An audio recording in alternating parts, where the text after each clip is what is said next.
Au chapitre économique à présent, le bilan de la loi Robien sur la défiscalisation des investissements immobiliers est plus que contrasté.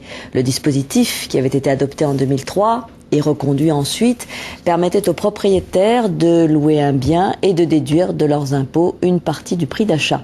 Alléchante, la mesure a conduit tout de même assez souvent à des escroqueries, comme nous l'expliquent Olivier Sibyl et Olivier Calmet. Donc voilà l'appartement. Depuis 2 ans, Christian Piot est propriétaire d'un appartement désespérément vide. Ça nous a été vendu pour du haut standing. Voilà la vue qu'on a sur l'extérieur. On s'aperçoit que le mur est tagué depuis le départ.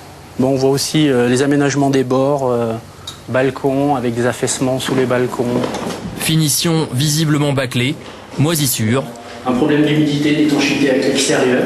Ce 3 pièces de 67 mètres carrés acheté 220 000 € n'a pu être loué que quelques mois. Ça, c'est à quoi ressemble la résidence. Sur le papier pourtant, tout s'annonçait bien. Par contrat, le promoteur devait assurer l'entretien de la résidence et surtout trouver des locataires. Mais la promesse n'a jamais été tenue et pour que Christian Piot puisse quand même bénéficier de réduction d'impôts, sa conseillère aurait tout simplement proposé de lui fournir un faux contrat de location. Elle a dit mais monsieur, c'est pour votre bien, pour que vous puissiez défiscaliser. Donc je lui ai dit, donc c'est un faux bail. Elle m'a dit, c'est un document qui vous permettra de défiscaliser. Au total, le manque à gagner s'élève à 10 000 € par an et cet exemple serait très loin d'être isolé.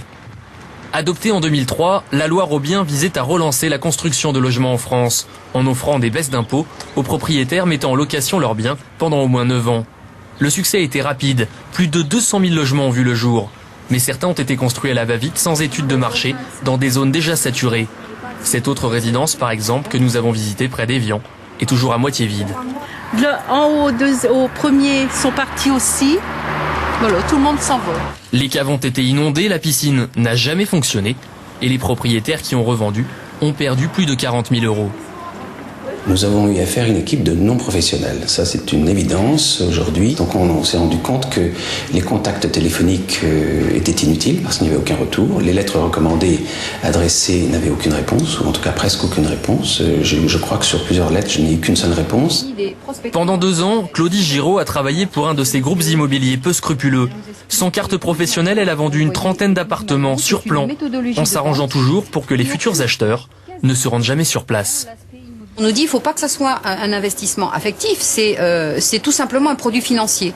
Donc, ce qu'il faut faire, c'est faire investir les gens carrément à l'autre bout de la France par rapport à l'endroit où ils habitent. Ceux de Lyon achetaient à Marseille, ceux de Marseille à Lille, etc. Je peux dire que 80% des gens qui ont acquis un bien ne se sont pas déplacés à la livraison. Il y a quelques mois, elle a cessé ses activités et créé une association pour défendre ses anciens clients. Elle affirme avoir déjà reçu plus de 5000 lettres de réclamation. Ce chiffre, la Fédération des promoteurs ne le conteste pas, mais elle estime que ces problèmes ne seraient le fait que de quelques rares groupes financiers. Le de Robien reste un excellent système.